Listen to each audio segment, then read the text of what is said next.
Boa noite a todos. Estamos aqui para mais um evento da CAP em pauta, com o tema Discutindo o Imposto de Renda. De imediato, eu passo a palavra para a conselheira do Conselho Regional de Economia, coordenadora da CAP, Fabiola Braga Torres. Tens a palavra, Fabiola. Oi, boa noite a todos, tudo bem? Tudo bem. Boa noite. Então, eu sou a Fabiola, coordenadora da CAP atualmente, né? Aí a Comissão de Auditoria, Avaliação e Perícia Econômico-Financeira. Somos vinculados ao Corecon. A nossa finalidade, a comissão, é debater assuntos pertinentes, então, a essas áreas de auditoria, avaliação e perícia econômico-financeira. Este ano a gente tem o objetivo, então, de realizar alguns encontros, né, para debater sobre esses assuntos que vão surgindo aí do nosso cotidiano como profissional. E até contamos com a sugestão de todos os colegas aí, para que a gente consiga fazer outros encontros aí, outros debates, porque temos certeza que isso só vem agregar profissionalmente a nossa vida, né? E o conhecimento é uma coisa que é super importante aí para a gente, para a nossa vida mesmo, né? Para trazer mais, mais ferramentas, né? Para a gente poder fazer um bom trabalho aí na sociedade. A live vai ter duração de 1 hora, e agora eu vou passar a palavra para o Gustavo aí, o Gustavo da Cunha Halp, que vai ser o mediador da live. Obrigado, Fabiola. Então, dando prosseguimento, farei a apresentação dos participantes dessa live. Giovanni Mota Moreira, economista e contabilista, mestre em educação pelo Instituto Federal Sul-Rio-Grandense, doutorando em educação também pelo próprio Instituto, mestrando em Ciências Sociais e Política pela Faculdade Latino-Americana de Ciências Sociais, São Paulo, especialista em Política pela UFPEL Campus Pelotas, especialista em Segurança Cidadã na Sociedade Democrática pela UBRA Campus Canoas, especialista em Gestão Pública pela Unicamp, Campinas, especialista em Gestão Pública pela UFPEL Campus Pelotas e MBA em Perícias Judiciais e Extrajudiciais pela FADERGS de Porto Alegre. Também conosco Luiz Adelar Ferreira, economista, contabilista, advogado, especialista em Direito Empresarial com monografia de Direito Tributário em Planejamento Tributário, elisão ou evasão fiscal. Perito econômico, administrador judicial, outras extensões, recuperação e falência, em arbitragem e mediação, em direito econômico, também execução fiscal. E, por último, não menos importante, Cláudio Balreira, é isso? Balreira. Balreira, economista, advogado, especialista em direito na área processual civil, trabalhista, federal, monografia em flexibilização dos direitos trabalhistas, aulas ministradas no curso de administração de empresas, negócios gerenciais, cursos de pós-graduação em perícia. Perito econômico, perito judicial, atuando em praticamente todas as áreas da perícia em vários municípios do estado. Na Procuradoria-Geral do Município, setor município de Pelotas, né? Setor de cálculos e assessoria da Secretaria, assessor na Secretaria da Fazenda do município de Pelotas, domínio na correção e tributação em precatórios. Por último, teremos então a apresentação dos seguintes assuntos: renda com o colega Cláudio, despesas com o colega Giovanni, bens e direitos com o colega Luiz Adelar. Esses 3 assuntos serão debatidos e apresentados em 3 módulos de 10 minutos, e após a apresentação de cada módulo, será permitido uma pequena participação dos outros integrantes, a fim de corroborar, acrescentar alguma ideia ou até mesmo de fazer um pequeno debate. E, ao final, se for o caso, abriremos para as perguntas. Cláudio, por favor, é contigo. Tá ok. Primeiramente, obrigado a todos, cumprimentar o Gustavo, o Fabiola, o Luiz Adelar, o Giovanni, o Ari, e como uma forma de introdução, como sou o primeiro, aquela coisa toda, expor que nesse momento, acredito que nenhum de nós, dos participantes sobre o assunto, tem o objetivo de ensinar como fazer uma declaração de imposto de renda, e sim tentar colocar os principais pontos e cuidados que deve-se ter e correções quanto a esse tipo de informação financeira que se dá à Receita Federal. Eu creio que é mais ou menos esse o nosso objetivo, é de somar conhecimentos, né?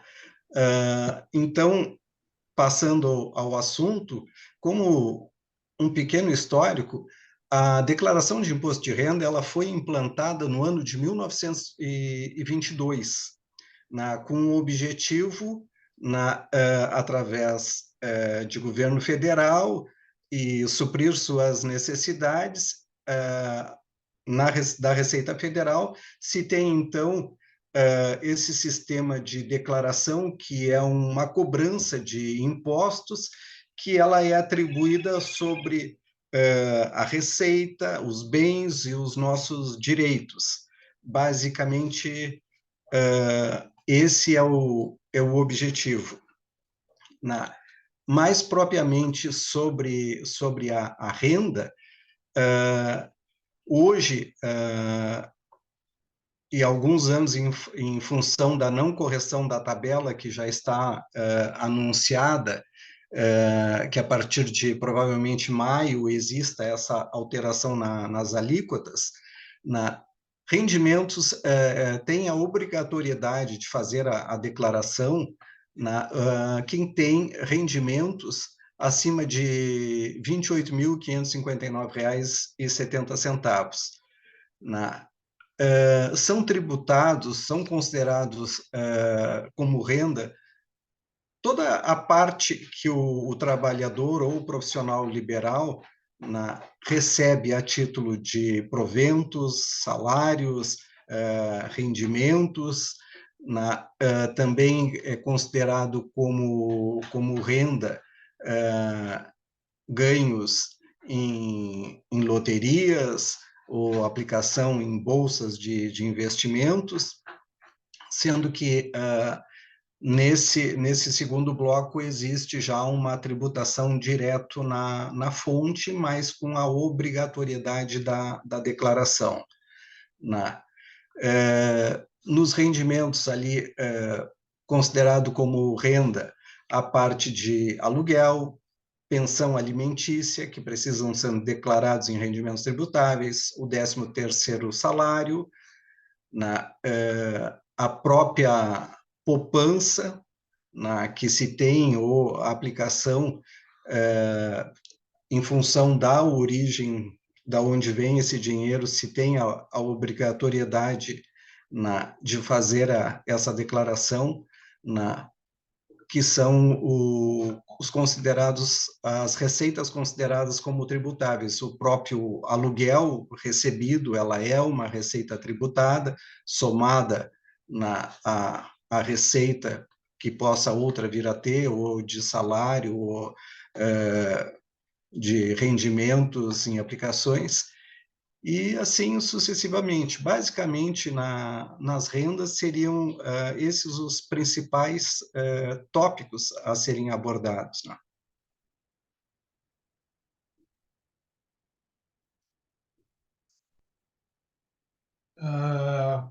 Muito bem, Cláudio. Então, eu passo agora para fazer algumas complementações sobre o tema renda para o colega Giovanni.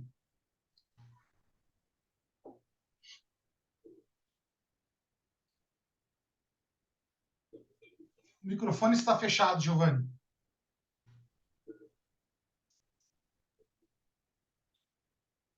Agora sim, né? Tá. Meu boa noite a todos. Né? Nós temos uma situação brasileira que é bastante perniciosa, né, aos contribuintes, que é a falta, ou ausência, né, da correção, né, dos valores, né, de rendas. Então, cada vez aumenta mais o número de contribuintes, né, não pelo aumento do ganho do brasileiro, né, e sim pelo aumento do bloco de brasileiros que acaba atingindo essas alíquotas, né, e com isso acabam tendo uma diminuição nos seus ganhos, né? Porque além de não terem o aumento salarial, o aumento da sua renda, também tem o aumento das suas despesas com o imposto de renda, né? Porque não houve, por parte do governo, né, aquele reajuste que deveria ser, de no mínimo, pela inflação de cada ano corrente. Obrigado, Giovanni. Queres fazer algum comentário, Adelar?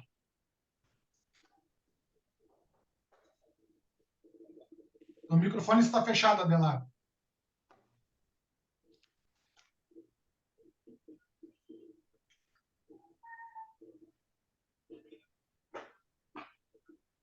Agora, tudo bem? Tudo. O que eu ia te falar? O Cláudio abordou praticamente tudo que tem a ver com renda, né? Mas a declaração, ela, na verdade, eu só queria acrescentar que essa declaração se chama de renda, mas ela também é uma declaração patrimonial, e porque renda e patrimônio estão intimamente ligados. Então, aumentando o patrimônio da pessoa física, ele teria que confirmar, esse é o objetivo da declaração, que ele tenha renda suficiente para essa variação patrimonial. Bom, a outra questão também, que a palavra declaração, que eu queria também mencionar, é muito importante, porque é diferente de outros tributos, onde eu declaro, onde o Gustavo declara, onde o Giovanni declara, o Aristóteles, Fabiola e todo mundo, e o Cláudio, né? Ele declara uma determinada renda, enquanto que ICMS, IPI e outros são outras formas de informação ao fisco. Então, essa é a parte importante que ninguém, às vezes, percebe, que é uma declaração espontânea minha para o fisco, e o que eu disser é uma espécie de confissão. Então, isso, eu só queria registrar isso aí também. Tomar um cuidado, né? Por isso o cuidado tem que ser muito grande. E por isso também nós temos 5 anos para retificar alguma informação, alguma declaração que equivocadamente tenhamos prestado. É isso que eu queria dizer por hora, e considero as declarações iniciais do Cláudio suficientes, e aí ele vai expor melhor oportunamente. Obrigado, Adelar. Só para fazer um comentário, que eu não sei se vocês escutaram hoje, Cláudio, que o presidente fez um comentário que a partir de 2024 a tabela vai haver uma modificação. Mas isso é uma coisa muito recente, foi a divulgação, uma entrevista agora de tarde, que era uma promessa de campanha dele. Mas tem a palavra, Cláudio. Ele propôs ali que isso precisa de passar por aprovação. Ele hoje, na tabela, se tem a tributação inicial de renda a partir de 1.903, e essa proposta dele seria para 2.640, né? Então, desde uma vez que não mexam nos percentuais das alíquotas, né, o pessoal da primeira faixa vai, digamos assim, ter um ganho econômico em função de que vai ficar livre da tributação que, né, é penosa para quem recebe, se manter num padrão de vida e assumir seus compromissos familiares ter tributação em R$ 1.900, né? Cláudio, além disso, como tu comentaste, que a renda também envolve as rendas oriundas de investimento, tá? Fundos imobiliários, ações, dentre outros ativos financeiros que geram renda, né? Se falou, e vem se falando, já se falou isso ano passado, se iniciou o ano falando sobre o assunto também, que seria a tributação desses proventos e desses dividendos. Tu teria alguma coisa a acrescentar para nós nesse sentido? Eu assim, ó,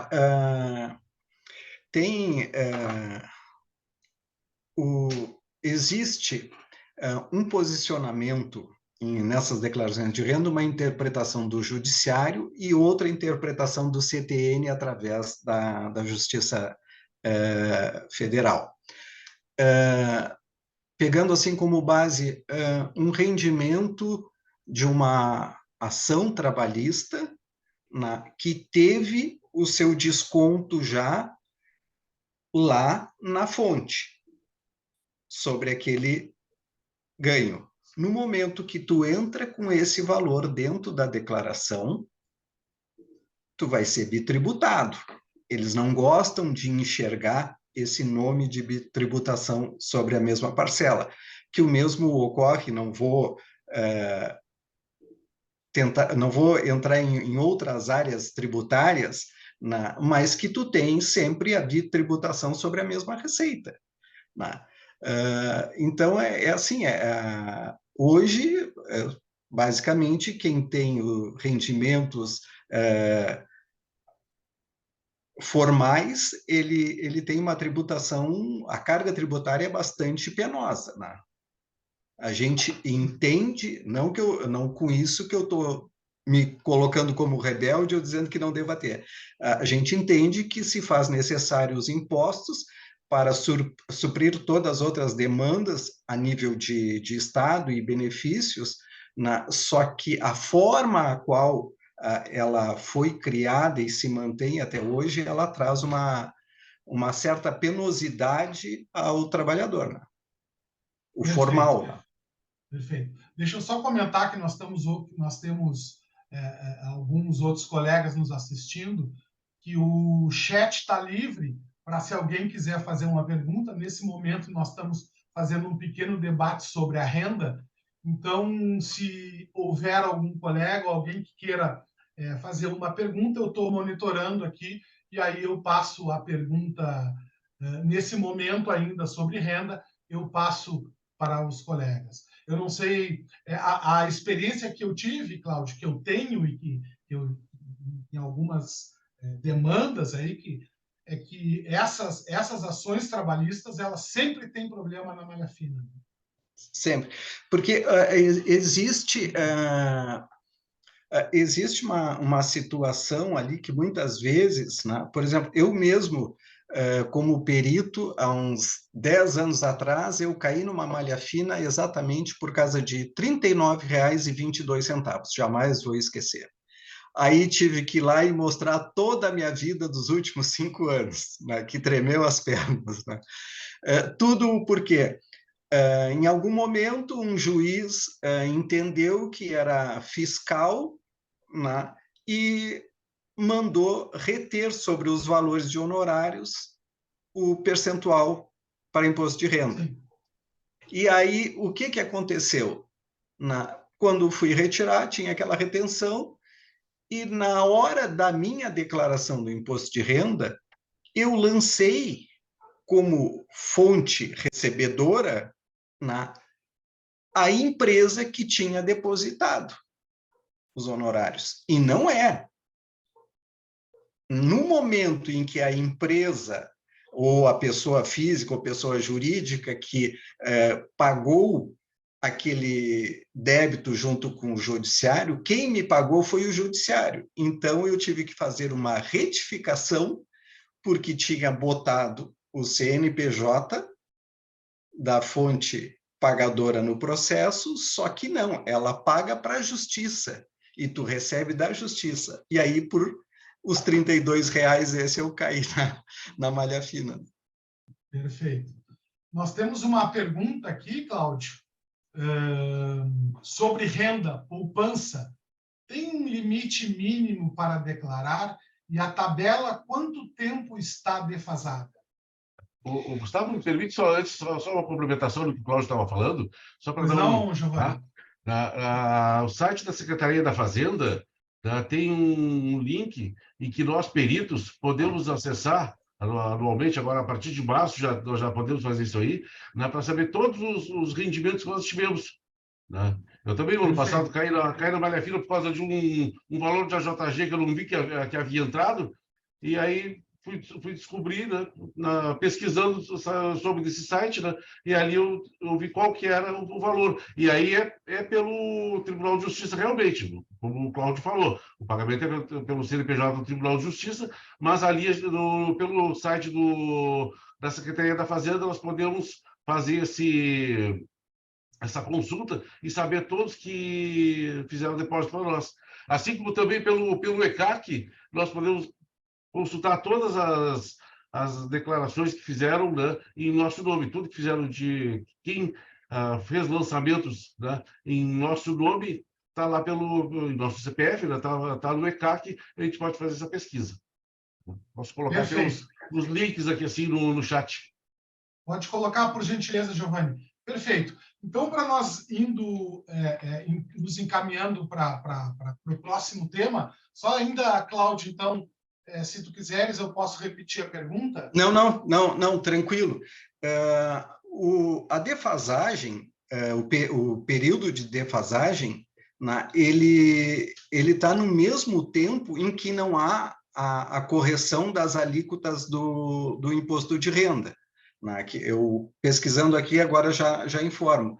E o valor em poupança, que hoje pede que seja informado, não que ele seja tributado, mas ele é informado,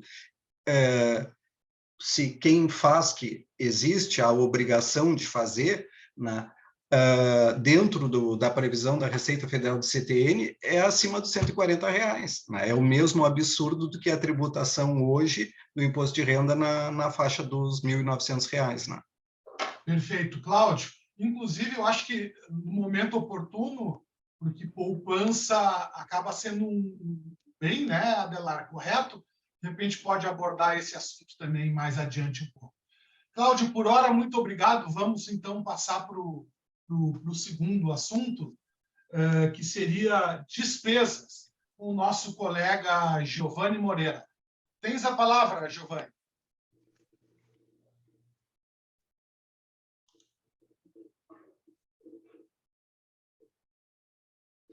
Está com o microfone fechado, Giovanni.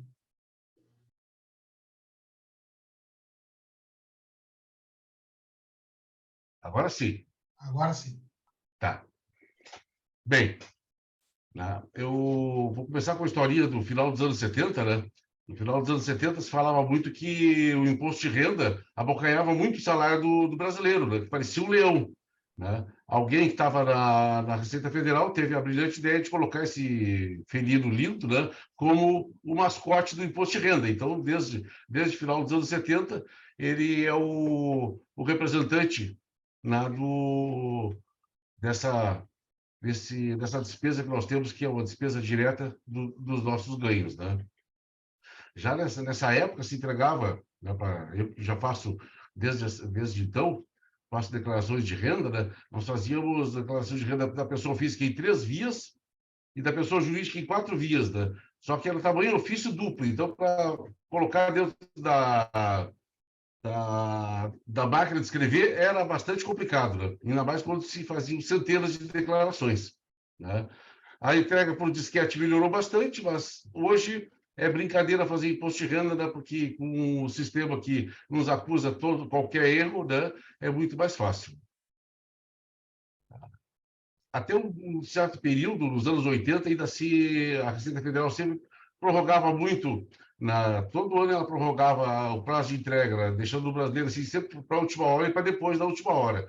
né? A partir de um determinado momento, a Receita Federal passou a não mais prorrogar e ficou sempre estabelecido no dia 30 de abril. Né? Esse prazo acabou sendo modificado recentemente em razão da pandemia. Bueno, mas eu vou falar sobre as despesas dedutíveis do imposto de renda. Quando se apresenta uma declaração de ajuste, né? Porque o imposto de renda a gente paga todo ano, né? Daí, quando chega esta época agora, nós temos uma declaração de ajuste do imposto de renda da pessoa física, né? Então, é muito importante para nós lançarmos as despesas. As despesas que o fisco nos permite deduzir, né? Ela serve para diminuir o nosso imposto a pagar, ou também para aumentar o valor da nossa restituição, né? Ou deixar zerado, né? Mas, pelo menos, né, nós utilizamos a nosso favor. Algumas das despesas que eu vou relatar depois, que são despesas que não são caras, mas que a gente pode resgatar parte delas através da comprovação perante o fisco. É muito importante, eu sempre deixo dito isso para os clientes, né, que esses lançamentos realizados estejam com um lastro comprobatório. Né? Ou seja, não adianta a gente dizer que gastou se a gente não tem a nota fiscal e nem o recibo. Porque se não tiver, e a Receita Federal chama, como foi o caso que o Cláudio relatou, que ele teve que levar os documentos dele, chegar lá sem documentos, vai ter que fazer a retificação sem aquela despesa. E de outra banda, também é importante ter, porque o fisco pode te chamar por ter colocado alguma despesa e essa despesa não ter sido informada por quem a gente disse que nos deu aquela nota, porque a gente executou a despesa, né? Então, se nós tivermos a nota, a responsabilidade passa a ser de quem deixou de apresentar aquela despesa. Aquela receita, no caso, né? Nós temos a despesa e quem fez quem ganhou a receita, que deveria ter apresentado, não apresentou, então ele fica sob essa responsabilidade. Né? Esse caso de malha fina, né? Ele é bastante comum e aí nós temos que estar sempre muito antenados. Enquanto o Giovanni, desculpa, Giovanni, enquanto o Giovanni respira ali, Adelardo, tem algum comentário a fazer sobre despesas? Microfone, Adelardo. Desculpe, são muitas deduções possíveis no imposto de renda, né? E para cada renda, um tipo de dedução. Então, por exemplo, e às vezes pode não ter a renda, mas a dedução já é possível nem renda tendo. E são alimentos, dependentes, pensão alimentícia, pagamentos médicos, o que é mais importante é o médico, que ele desconta integralmente. E a previdência social, para quem é empregado, é muito importante, ela deduz significativamente também. E tem outras coisas assim que ajudam muito. Então, eu ia dizer uma coisa muito, Gustavo, para ti e para todo mundo aí, é que tu percebeu que renda, que o Cláudio falou e o Giovanni está falando agora da despesa, e mais do que eu vou falar depois, o patrimônio, são todos vinculados. A gente fez uma divisão mais, como tu disseste, para manter uma ordem cronológica, mas, no fundo, a renda que o Cláudio falou de 20 mil por mês de salário está vinculado a uma dedução de despesas, e lá estão os dependentes da Previdência Social, e também esse cara, essa pessoa, esse contribuinte, esse declarante, né? No final de um ano, ele vai acumular uma poupança, como tu falou, talvez, né? E no final ele vai ter lá no saldo bancário 200 mil de poupança. Então, renda, patrimônio e despesas estão todas vinculadas. Isso é importante também, que eu só queria ressaltar aí para o Giovanni continuar a explanação dele. Obrigado, Adelar. Cláudio, tu gostaria de acrescentar alguma coisa? Já retorno para ti, Giovanni. Microfone fechado, Cláudio.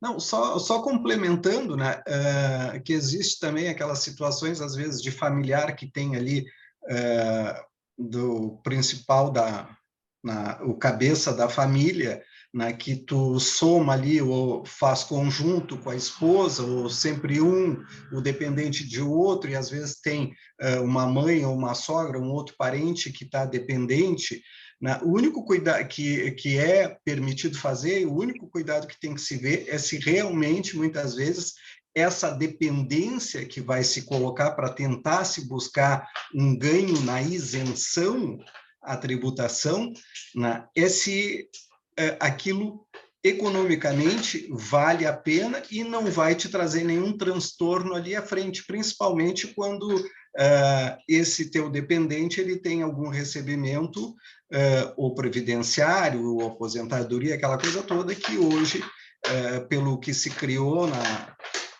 dos controles da Receita Federal, o cruzamento de dados é muito, muito rápido, né? Seria só... Obrigado, Cláudio. Giovanni, então, se tu quiser, a palavra está contigo de novo. Eu vi que tu começou a tomar uma água, então eu te dei um refresco aí para tu continuar. E deixa eu aproveitar e te fazer uma pergunta, Giovanni. Além das despesas tradicionais, como o Adelar falou, o Cláudio falou também, despesas médicas, o INSS, na tua experiência, assim, tu tem alguma outra despesa que normalmente não é de conhecimento do pessoal, que tu pode ter o benefício do imposto de renda? Eu vou relatar todas elas em seguida. São oito despesas, né? E agora, logo que eu terminar essa pequena introdução aqui, assim, eu vou passar uma a uma essas despesas. Tá? Antes, eu queria deixar a informação de que existem duas formas de fazer a declaração. É a declaração completa, né, e a declaração simplificada. A declaração completa ela vai ser melhor se as nossas despesas forem superiores a 20% dos nossos rendimentos. Né? Porque, senão, o melhor é fazer a declaração simplificada, que ela já dá o direito presumido de 20% dos rendimentos, sem precisar diferenciar cada uma das despesas. Aí ela acaba sendo a melhor opção. Mas, para isso, para a gente saber, ou se soma todos os recibos antes, ou se faz a declaração completa. Porque na hora que está fazendo a declaração, né, o próprio sistema já vai mostrar qual que é melhor.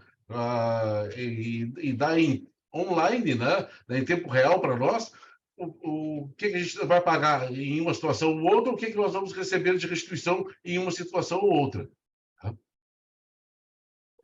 O RIR, que é o Regulamento do Imposto de Renda, nos permite 8 despesas para dedução. Né? A educação. Tá? A educação nós temos que ter um cuidado muito grande, porque ela permite que seja deduzido R$ 3.561,50 para cada dependente e pelo próprio contribuinte, sem possibilidade de compensação de um dependente ou o titular para outro e vice-versa. Né? Ou seja, se eu tenho 2 filhos, um gastou 1.000 e o outro gastou 5.000, é 1.000 e 3.500. Não tem a possibilidade de compensar. Tá? Giovanni, me permita te interromper. Claro. Entrou uma pergunta aqui do Ronaldo que tem a ver com isso que tu está falando. De repente, eu já vamos engatar no assunto, se tu me permitires essa liberdade. Tá? O Ronaldo faz a seguinte pergunta. Sobre dependente, pais separados, ambos declaram, o filho em comum poderá ser dependente a deduzir de ambos, pois teriam guarda compartilhada, ou seja, pais separados, guarda compartilhada, ambos podem fazer a declaração, ou só um ou o outro? Vai constar na decisão judicial. Na decisão judicial que tem a guarda compartilhada, vai constar quem vai poder ter o benefício do imposto fiscal. De renda. O benefício fiscal. Não sei se o Cláudio ou o Adelar gostariam de fazer um comentário, né, nessa situação específica. O microfone está fechado, senhores. Microfone fechado, Adelar. Concordo com o Giovanni, porque a decisão, a sentença é que determina tudo, na verdade, né? Tudo. Inclusive a questão tributária, inclusive a pensão, mas no caso não há, né?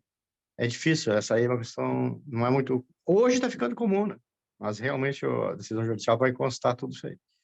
Obrigado, Adelar. Giovanni, Desculpa, pela segunda vez te interrompi, mas é porque entrou aqui um... Capaz, tá tudo certo. Seguimos. Outra situação que é bastante importante, e para quem não conhece a fundo, é relevante saber, quais são os valores que podem ser, os valores e as escolas que podem ser deduzidas, né? Porque a gente pode deduzir somente matrícula e mensalidade. Material escolar, despesa com ônibus, uniforme, isso aqui, sem nada é dedutível, tá? E nós podemos utilizar os recibos e notas do ensino infantil, do ensino fundamental, do ensino médio, o profissionalizante ou técnico, a graduação, pós-graduações, como especialização, mestrado, doutorado, pós-doc, isso tudo pode ser deduzido, mas também só até aqui, porque se nós tivermos recibos, são só essas instituições que são ligadas ao Ministério da Educação, porque outras instituições, como as que têm cursos livres de idioma, de esporte, de música, de dança, cursinho pré-vestibular, essas despesas, nenhuma delas é dedutível por imposto de renda. Tá? São somente as instituições, né, de ensino tradicional que são ligadas ao Ministério da Educação. O segundo grupo de despesas são as despesas médicas. E as despesas médicas também são uma amplitude que acompanharia dos médicos, dos psicólogos, fisioterapeutas, terapeutas ocupacionais, fonoaudiólogos, dentistas, hospitais, laboratórios, serviços radiológicos e alguns outros mais, clínicas. Né? Uma importante informação aqui são estabelecimentos geriátricos classificados como hospital pelo Ministério da Saúde. Porque se não é qualquer estabelecimento geriátrico, qualquer clínica que muitas vezes recebe os idosos, ou recebe uma pessoa que tem dificuldades de mobilidade, que é classificada como hospital. Então, ela vai te dar um recibo, aquele recibo não é dedutível. Se for lançado aquele recibo, ele pode ser glosado pela Fazenda depois, pela Receita Federal, né? As despesas médicas acabam sendo restituídas no próprio percentual do desconto. Ou seja, nós temos 4 faixas de desconto. É 7,5%, 15,5%, 22,5% e 27,5%. Então, quem desconta, por exemplo, a 27,5% e gastou R$10.000, ele vai ter R$2.750 retornado, né, de benefício, né, por esse indicativo do regulamento do imposto de renda. Diferentemente das despesas com educação, que é limitado, nas despesas médicas não há limite para o contribuinte e nem para os dependentes. Tá? Mas a gente tem que lançar cada uma das despesas para cada um dos dependentes. Não se lança todas elas. Até alguns anos atrás se lançava no mesmo CNPJ todas as despesas que se tinha com todos os membros da casa. A partir de uns 7, 8 anos, 10 anos para trás, né, se lança individualmente o conjunto das despesas de um único profissional para um único contribuinte ou seu dependente. Outra questão que é importante saber são os planos de saúde. Os planos de saúde eles são dedutíveis, mas se ele é pago pela empresa integralmente, não se tem a dedução. Só o que a gente pode acabar deduzindo eventualmente, consultas ou hospitalizações que foram realmente pagas. Né? Ou se o plano de saúde é pago parte pela empresa e parte pelo contribuinte, a parte do contribuinte ele pode deduzir. As consultas médicas são de qualquer especialidade, né? Exames laboratoriais, radiológicos, despesas hospitalares, né? Despesas com parto, aparelhos, né? Próteses, planos de seguro de saúde, todos eles são dedutíveis em 100%. Cirurgia plástica tem um detalhe que é relevante, né? É só aquela que diz que vai prevenir, manter ou devolver a saúde mental do paciente.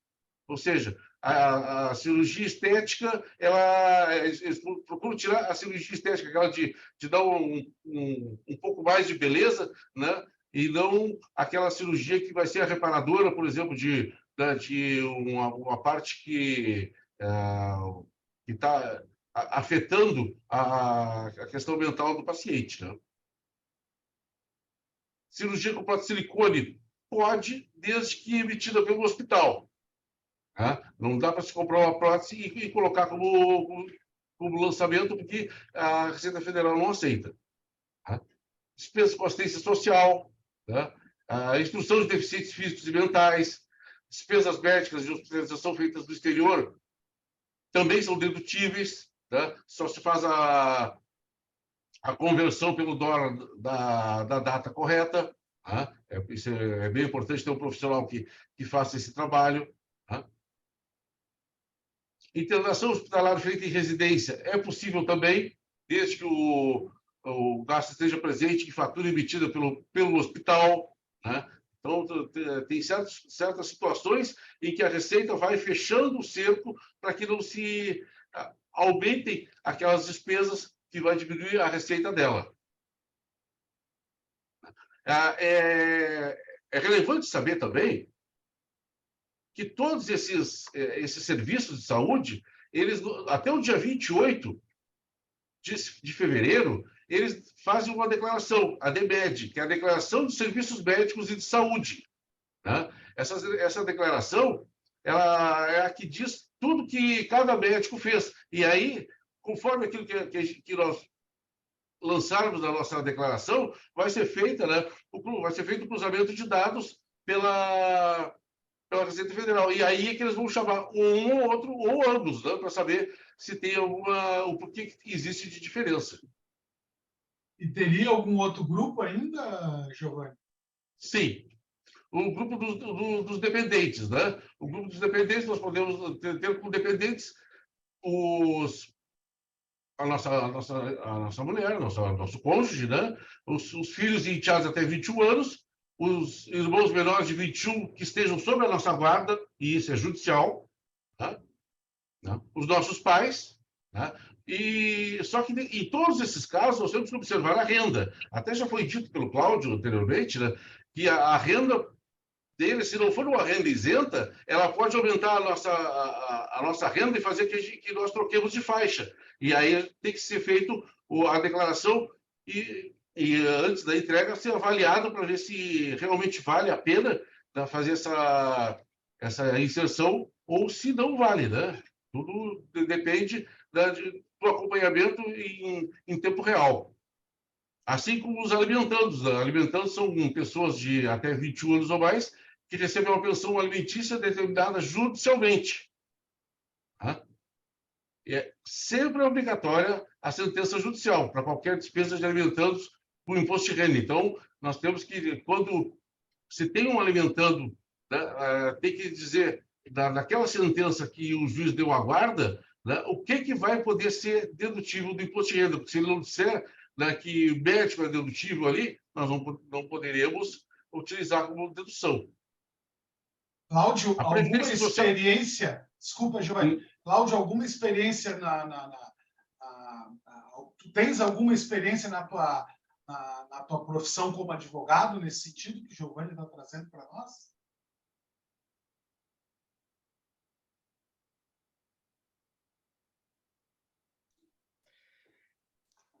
Geralmente, a dúvida mais que persiste é quando da guarda compartilhada, é o direito, né, de poder abater aquele filho, né, como o dependente.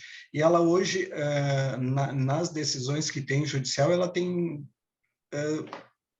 dois lados. Ou ela pode já vir expressa no termo da decisão, se ela for uma litigiosa. Se ela é uma consensual, né, fica para opção do casal de quem vai fazer aquele abatimento como dependente, ou um ou outro, cabendo ao outro somente lançar a parte do alimentando, né? Mas hoje, basicamente, isso tem vindo num consensual, né? Obrigado, Cláudio. Giovanni, então, te devolvo a palavra para nós ir encerrando já, para passar em seguida para o Adelar falar sobre bens e direitos. Isso, mais um minutinho e meio, que assim eu concluo. né? Nós temos os pagamentos feitos à Previdência Social, que o Adelar já tinha relatado, né? E também com Previdência Privada, né? Que pode ser deduzido até 12% dos rendimentos tributáveis do ano. Doações que se faz, conforme a legislação permite, possível abater até 6% do valor do nosso imposto também, desde que seja feito referente ao exercício da declaração de renda. Se for feito no exercício da apresentação da declaração, né, aí baixa para 3%, porque o nosso exercício de declaração esse ano é o 2022, e o exercício de apresentação, né, é o 2023. Então, é bom a gente fazer essa diferenciação, 3% e 6%. A contribuição sindical, ela não é mais obrigatória desde 2019, né? Mas alguns trabalhadores que optaram a continuar descontando e recebem o boleto para fazer o pagamento, eles podem fazer a sua contribuição e pode fazer o abatimento também. E aluguéis em caso de sublocação. O aluguel ele não é uma despesa que entra na lista de dedutíveis, né? No entanto, é uma exceção, né? Só pode ser abatido os aluguéis em caso de sublocação. Significa o quê? Se tu alugar um imóvel e depois alugá-lo para uma terceira pessoa, tu pode, sobre aquele valor, tu pode deduzir, né? Eu acho que eu encerro por aqui para que nós possamos ouvir o Adelar, né? Perfeito, Giovanni, muito obrigado. Então, Adelar, sobre bens e direitos, tens a palavra, Adelar. Obrigado. Está me ouvindo? Sim. Tá.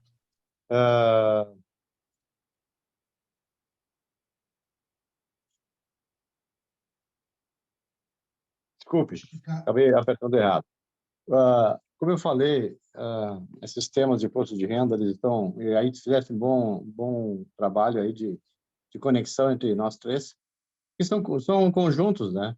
A renda, a despesa, dedutível e o patrimônio que que acumula, então, estão todos interligados. Tanto estão interligados que cada vez mais o sistema da Receita Federal ele vincula tudo numa forma única de aferição e também facilita o trabalho de quem declara. E no que se refere aos bens e direitos, são vastos, né? São inúmeros. Os mais complexos, do meu ponto de vista, não dá tempo, né? O tempo é muito curto, mas é ganho rural e tudo mais, atividades rurais. Porque a atividade rural, no caso, que tem a ver com a renda, a matéria da renda do Cláudio, e também tem despesas da área do Giovanni, mas está ligado ao patrimônio, que é ter a propriedade rural. Ele também não precisa ter, mas aí é só a renda. Mas digamos que tem, na minha área, ter que ter a propriedade rural, e daí oferir a renda é complexo, declara os bens,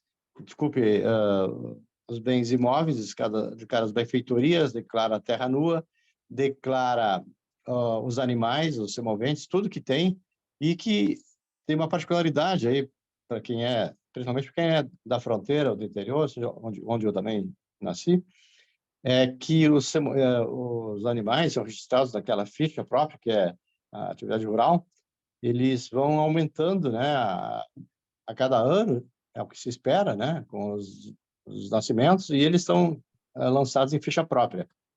Outra questão também importante, e só vou relatar, então, em geral são bens imóveis, créditos que a gente tem com alguém, sim, se emprestou dinheiro e tal, tem que declarar. Participações societárias em empresas, tem que declarar. Aplicações financeiras, que tu sabe, são todas elas, né? BDR, CRI, CRS, CDB, criptoativos, que tu também colocou lá na tua indicação de sugestão, é uma das formas. Poupança, ações, né, no mercado de capitais, são formas de declarar. Dólar em espécie, Adelar. Pois não? Dólar em espécie. Dólar em espécie, sim, tem que declarar também, esqueci. É importante, declara pelo valor da cotação, né, no último dia do ano. E é muito importante. No Brasil, isso é muito importante, que é um perigo quem não declara, né? Ele não pode, se ele não declara, ele não pode nem, talvez na polícia, falar de um roubo que ele teve, porque ele não declarou no imposto de renda. Isso é grave. Então, o espólio também, nesses 10 minutos, vou falar do espólio, que é importante, né? O espólio, como aí tem, eu não sabia que o Cláudio era advogado, então, espólio e herança e sucessão são coisas diferentes. O espólio é enquanto não tiver ainda concluído o inventário, né? Então, ele tem muitos bens, os bens que compõem esse inventário que está encaminhado, e aí tem que declarar. Não pode interromper a declaração. A partir da morte, do falecimento do decujus, aí se denomina de espólio. Ela só tem uma denominação própria e tal, mas mantém lá os bens declarando e que depois da partilha se converte para cada um dos herdeiros. É muito importante isso também. Aí cada um dos herdeiros declara na sua declaração, na sua cota de partilha.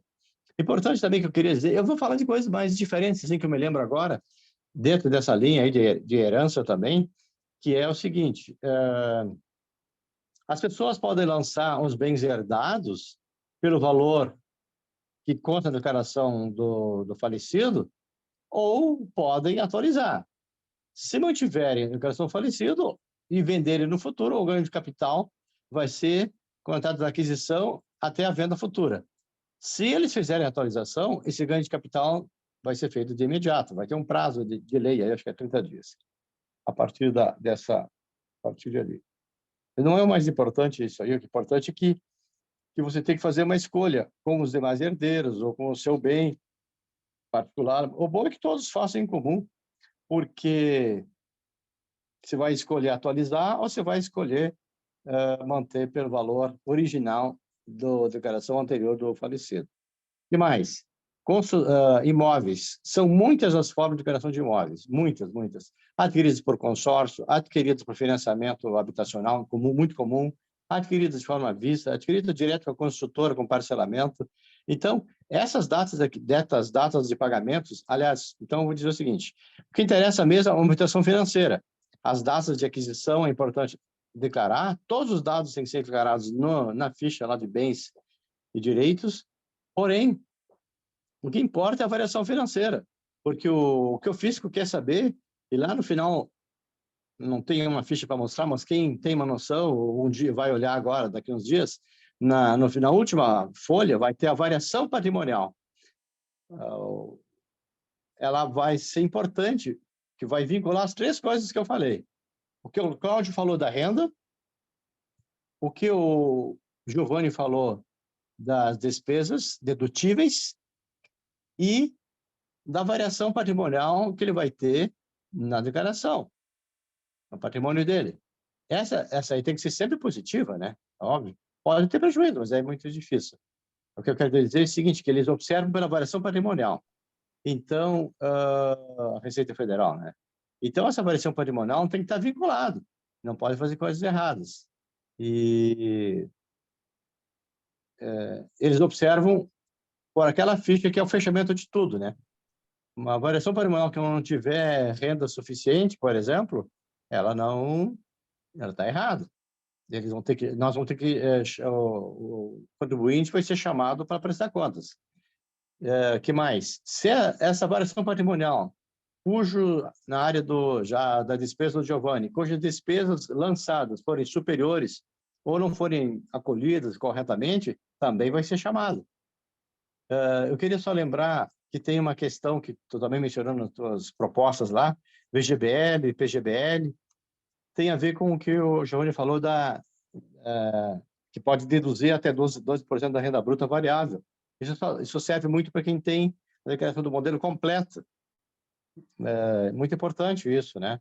Então, por notar que VGBL ou PGBL, qualquer um dos dois, ele tem a renda, ele tem a dedução e tem a variação, que se acumula, patrimonial. Tudo vinculado de novo. A área rural também falei que tem a renda da atividade rural, tem as despesas dedutíveis, que são da própria atividade, e a renda que se acumula, né? Adelar, ações. Oi. Me permite, antes de tu entrar nas questões do VGBL, das ações, e nessa área pontual, trazer um pouquinho sobre, te fazer uma pergunta, inclusive abro para o Giovanni e o Cláudio ficar à vontade para responder, nessa questão patrimonial de imóveis, certo? Sim.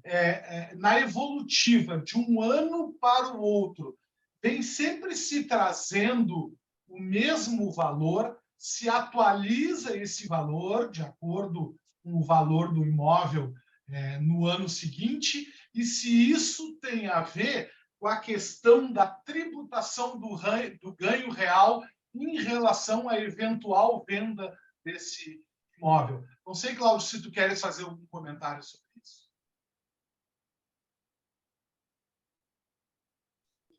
Não, só complementando. Não vou saber precisar a que tempo, mas há pouco tempo, com essas alterações nas declarações por via online, os sistemas, é que se foi criado esse campo de poder se lançar o valor atualizado, e a base dele seria o valor venal pelo município, né? Eu entendo que ela, de certa forma, é benéfica se em algum momento para o futuro tu for fazer a negociação daquele imóvel, né? Tu não está sujeito a uma tributação tão elevada do ganho de capital, ao invés de que, se tu deixar ele com o valor histórico e for fazer essa negociação desse imóvel, tu vai ter a tributação, né? Mas são opções, não é obrigatoriedade, né? Obrigado, Cláudio. Giovanni, tu quer fazer algum comentário? Sim. É interessante que acho que de uns 5 anos para cá, a Receita passou a exigir comprovantes de despesas dos imóveis para caso de valorização. Era muito comum, num ano, tu ter o imóvel num valor, no outro ano tu aumentava bastante aquele valor, né? E hoje tu só aumenta naquele volume em que tu realmente investiu. E para tu demonstrar isso aí, tu tem que ter as tuas notas, né, de pagamentos, tanto de materiais quanto de mão de obra, né? Ou de acréscimo de algum terreno em volta, ou de algum outro apartamento, que seja, né? Né? Mas tu tem que ter a comprovação, né, para apresentar para o fisco por que tu aumentou tanto. Por que eu vejo que o fisco fez isso aí? Porque muita gente tem os imóveis, né, num valor venal, valor muito baixo. E depois, quando negocia com um valor real. E essa despesa é ganho de essa diferença é ganho de capital. E esse ganho de capital é tributado, salvo se aquele recurso for utilizado nos próximos 6 meses para a compra de um novo imóvel. Porque, senão, aquele ganho de capital ali, aquela diferença entre o valor que estava sendo declarado e o valor que foi vendido, né, aquele valor vai ser tributado, né, certamente nos 27,5%. Né? Entendemos. Obrigado, Giovanni. Adelar, por favor, continua. Sim, eu nós queria estávamos acrescentar... começando a falar das ações, né?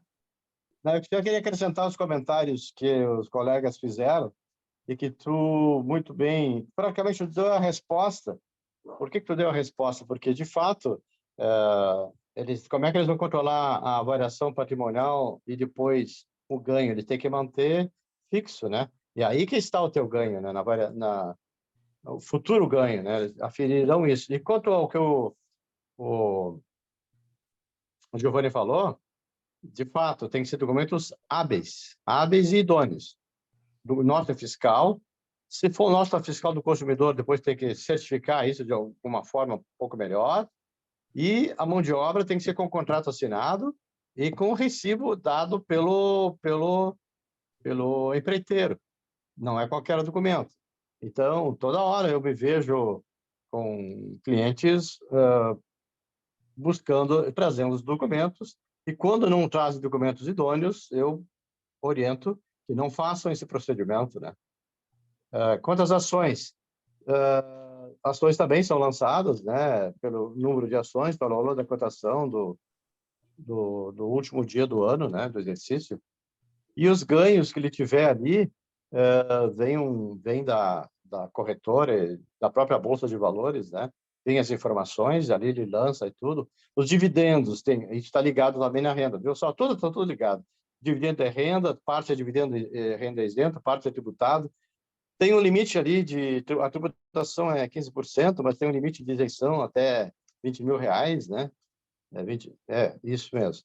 Não sei se mudou, tá? Agora, eu teria que ver, esperar sair nova orientação, daqui uns dias sai.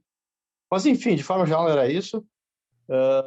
No que se refere a criptomoedas, ela não é algo assim, não é, como eu diria, de curso regular, como é ação, como é CDB, mas, como o físico viu o que está acontecendo, ele tributa. É como se fossem os demais. Então, eu utilizo o mesmo critério dos demais bens de aplicação.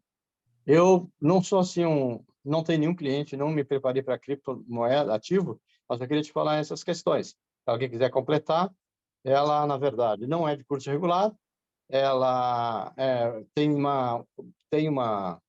elencado o tipo de grupos, né, de descrição de bens, de forma de aplicação, e depois disso, no caso, ela tem uma tributação mais ou menos parecida que nem os demais e vai pagar imposto de renda sobre o ganho que tiver.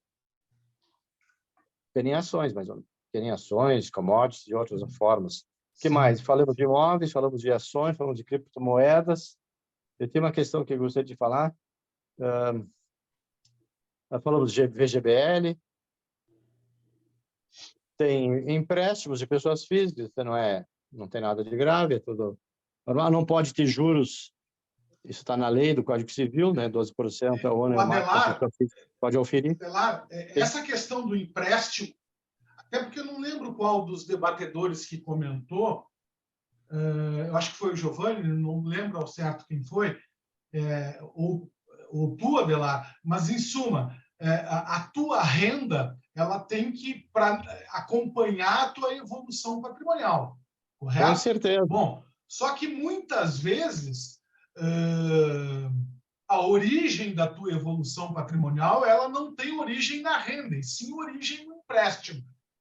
E Sim. então essa questão do empréstimo ela é de fundamental importância de não esquecer o lançamento, né? Com certeza. Tem um campo próprio para isso, Gustavo. Desculpe, te interrompi? Não. Era só para fazer esse comentário mesmo. Tem um campo próprio para isso que não é nos bens, tá? É dívidas e ônus.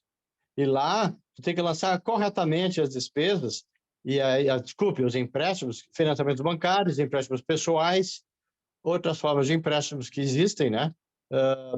Todas elas. E aquelas que darão um suporte a essa variação que tu mencionou. Então, dívida e ônus, mais a renda, deduzidas as despesas, tem que estar de acordo com a variação patrimonial e que eles vão verificar num campo próprio. Então, o sistema vai verificar isso, né? E isso, que eu dissesse, é muito importante. Quem não tem a renda, adquire bens e, por alguma razão, advogados são muito comum esse tipo de coisa.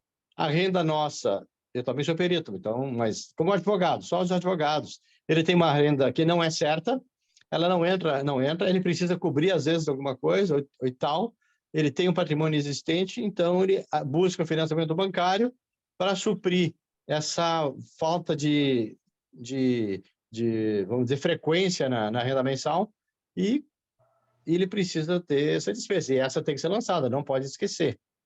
Muito importante ter o registro. Obrigado, Adelar.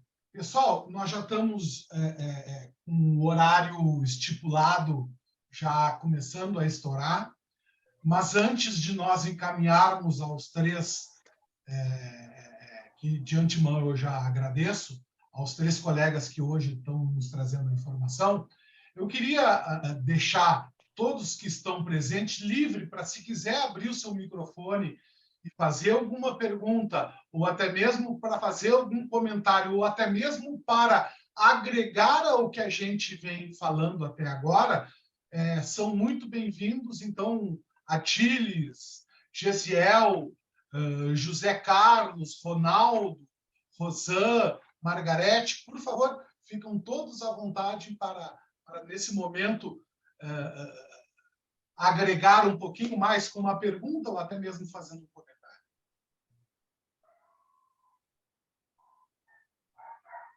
Adílis, por favor. Bom, boa noite a todos. Eu queria saudar aí a presença de todos dos queridos colegas aí, experts aí, que foi através de uma pergunta que eu fiz aí que se gerou essa live aí. Eu tinha dúvida se o economista poderia ou não poderia fazer essa declaração para terceiros, né? E o que eu percebi aí do ano passado, principalmente, que eu faço a minha declaração, é que o ECAC lá, a Receita Federal tem puxado uma série de dados que a gente percebe, por exemplo, a minha declaração, que eu não precisei levantar nem lançar lá a minha conta bancária, tudo já automaticamente veio já na declaração do ECAC. E eu acho que serão agregados mais, que, por exemplo, o que eu percebo, que eu peguei agora um caso de uma pessoa que eu estou atendendo aí, que ele tinha muitos empréstimos consignados, né? E ele também estava pagando imposto de renda e, na realidade, ele era um aposentado que não precisava pagar imposto de renda, porque ele foi aposentado por uma doença que é isento.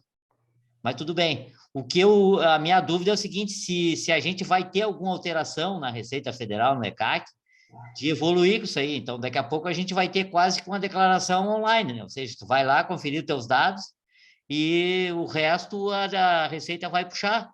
Porque hoje a gente, por exemplo, a parte bancária, a gente depende muito do banco disponibilizar lá e a gente lançar isso aí. Daqui a pouco a Receita Federal vai cruzar isso aí no ECAC e o cidadão não vai precisar mais, né? Então, essa é a minha dúvida, né? Se isso vai continuar evoluindo na Receita Federal, né? Cláudio, Giovanni ou Adelar, algum comentário? Com certeza, vai evoluir, colega. Com certeza. E esse ano está previsto uma pré-declaração já pronta. Vamos ver o que eles vão apresentar, mas o anúncio da Receita Federal é uma pré-declaração pronta para que a gente só faça o complemento. Inclusive, agora, dia 27, tem uma apresentação da Receita Federal sobre os novos procedimentos para esse exercício, né?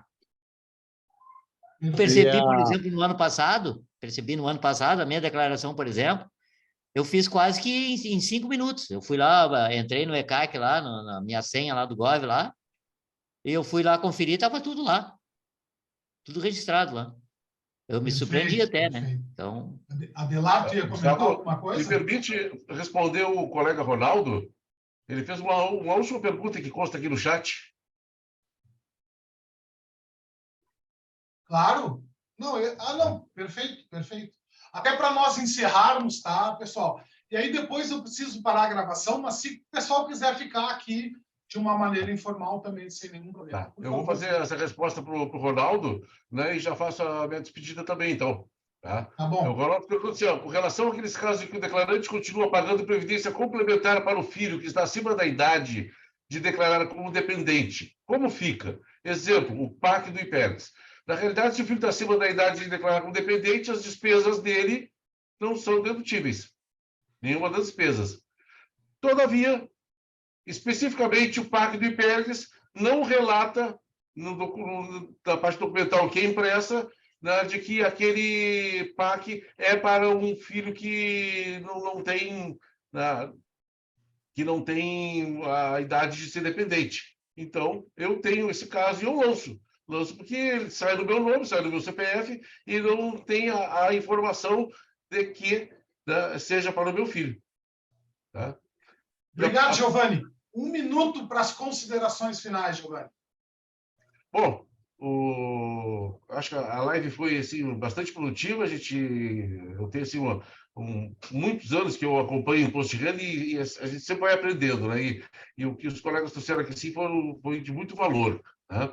Agradeço a presença de todos, a tua mediação, né? A presença da Fabíola, nossa coordenadora da CAP, né? O Adelar, o Cláudio, o Jairo, que está na nossa... está trabalhando para nós aí, né? E eu deixar uma saudação especial para o nosso economista Bruno Lanza, nosso presidente, né? E o público que nos acompanhou e que vai nos acompanhar no futuro também, deixar a nossa saudação. Tá? Muito obrigado. Obrigado, Giovanni. O Bruno Lanzer é o nosso vice-presidente, o nosso presidente é o Guilherme Stein, só para fazer a referência. Adelar, 1 minuto, por gentileza, Adelar, considerações finais. Também agradeço ao Gustavo, Fabíola, o próprio Adiles, que tomou essa iniciativa aí de colocar o tema em debate, o Aristóteles, a Fabíola mencionei, enfim, os colegas todos, os presidentes do conselho e a vice-presidente também, e todos os conselheiros. Bom, eu só queria fazer um registro rápido aí do Adiles, da questão que ele mencionou. Sim, vai ser cada vez mais complexo, mais fácil para a Receita Federal. Uma das razões que eles mencionaram agora do adiamento do início para 15 de março é isso, é exatamente o que eles vão modificar. Outra questão também, o DIMOB, que na minha área dos bens que eu falei hoje aqui, né? O DIMOB é uma das formas de troca de informações com as imobiliárias, cartórios, registrais, todos eles que existem já há uns 10 anos, né? 10 ou 15 anos, para essa finalidade. Depois veio acrescentando esse dos médicos, logo vai ter um dos demais profissionais liberais, e aí eles vão formando, então, um ciclo de informações onde eles terão todos os elementos à disposição. Agradeço a todos vocês. Se alguma dúvida quiserem tirar enfim, que eu possa colaborar, eu posso em outro dia também, alguém queira da minha área de atuação, na área que eu fiquei de falar aqui, que é bens, estou à disposição para trocar ideias e prestar informações para colegas, que é o que mais a gente deseja, que todo mundo aprimore o conhecimento, e eu também, da mesma forma, conto com vocês naquilo que vocês puderem me ajudar também. É o que a gente tem feito no nosso grupo aí. Um abraço, boa noite e felicidades para todos. Muito obrigado, Adelar. Cláudio, 1 minuto, por gentileza. Tá bem, da minha parte também eu queria agradecer a oportunidade de estar somando junto com os colegas, agradecer a ti pela mediação, o colega Giovanni, Luiz Adelar, a Fabiola, o Ari, a todos que participaram.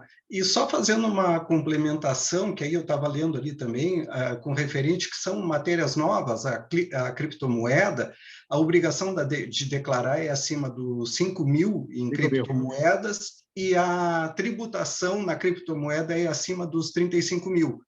Né? E como eu vou fazer um comunicado a título social dentro do imposto de renda, que como eu tive na presidência do Conselho Municipal dos Direitos da Criança e Adolescente por um período, e é de certa forma, uma causa nobre, na declaração ali do imposto de renda, nos é permitido, tanto pessoa física quanto pessoa jurídica, daquilo que vai ser recolhido para a Receita Federal, a União, destinar da pessoa física 6% do valor que vai ser retido a uma instituição assistencial reconhecida pelo CONDICA. E esse valor é interessante, o interessante de fazer isso, que esse valor fica para o próprio município onde está sendo declarado. Ele não vai lá para a vala comum da União.